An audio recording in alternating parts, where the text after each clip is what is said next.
Hi everyone, my name is Nikki and I am a nurse entrepreneur and healthcare performance consultant. And I wanted to share with you three strategies to become a more effective executive. And I'm learning more as I shift my focus towards coach leadership that there are some amazing coach leaders out there, and Peter Drucker is one of them. Peter Drucker was known as the founder of modern management, and he coined the phrase knowledge worker, which I think is really cool.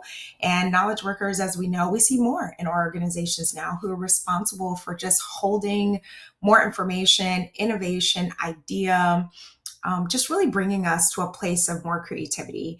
And incidentally, we also share the same birthday, November 19th. Woo woo. So, what's exciting about Drucker's work is that he coached all kinds of executives, hospital administrators included.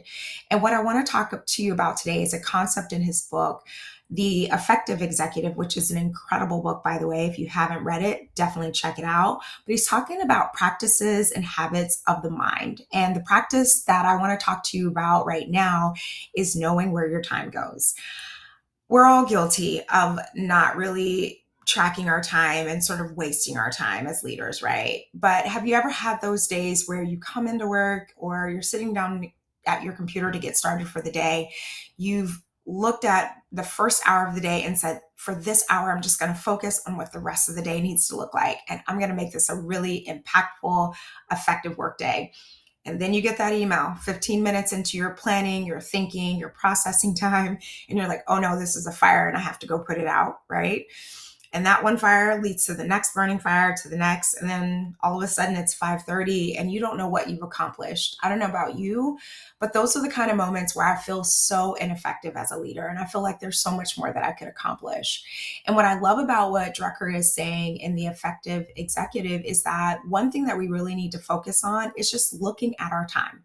So the first thing that I want you to think about is, where in the world does my time go? So think about watching where your time goes. Because without us being conscious, we may think that we are really using our time and managing it effectively, when in fact, we're spending our time on meeting with people that we don't necessarily need to meet with, or even just being in meetings that go on for hours and hours, or showing up at places and spaces where we think people expect us to be because we're leaders, right?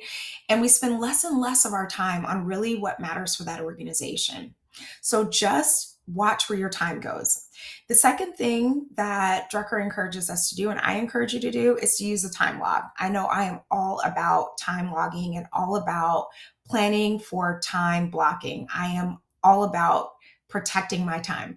So find times in your day to just protect your time, to think about what is impactful for this organization. Leaders are pulled in so many different directions.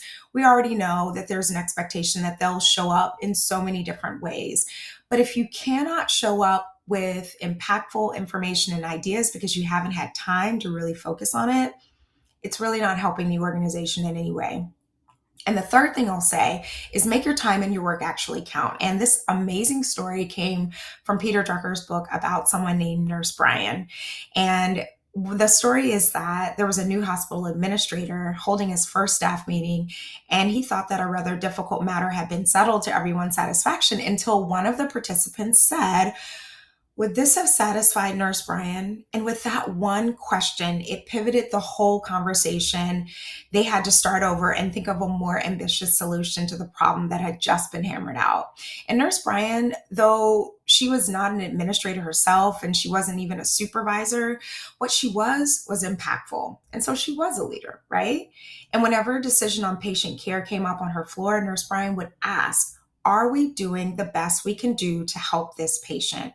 And what that resulted in was that patients on Nurse Brian's floor ultimately did better and had faster recovery times and more and better outcomes. And so over the years, the whole hospital adopted this as a philosophy to ask the question, is this what Nurse Brian would have wanted?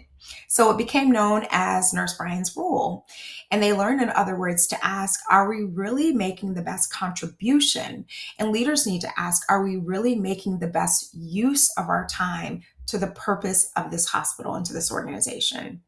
So the bottom line for us today to think about is, manage your time, Create a time log, see where your time goes, see if there's a way you can plug back in and get back some of that time that you've lost. And then ask more ambitious, solution driven questions, such as, are we doing the best that we can to retain talented and compassionate nurses? Thanks so much for your time. If you want to learn more about coach leadership and about the qualities of effective executives, please follow me on social media and stay tuned for more of my work. Take care.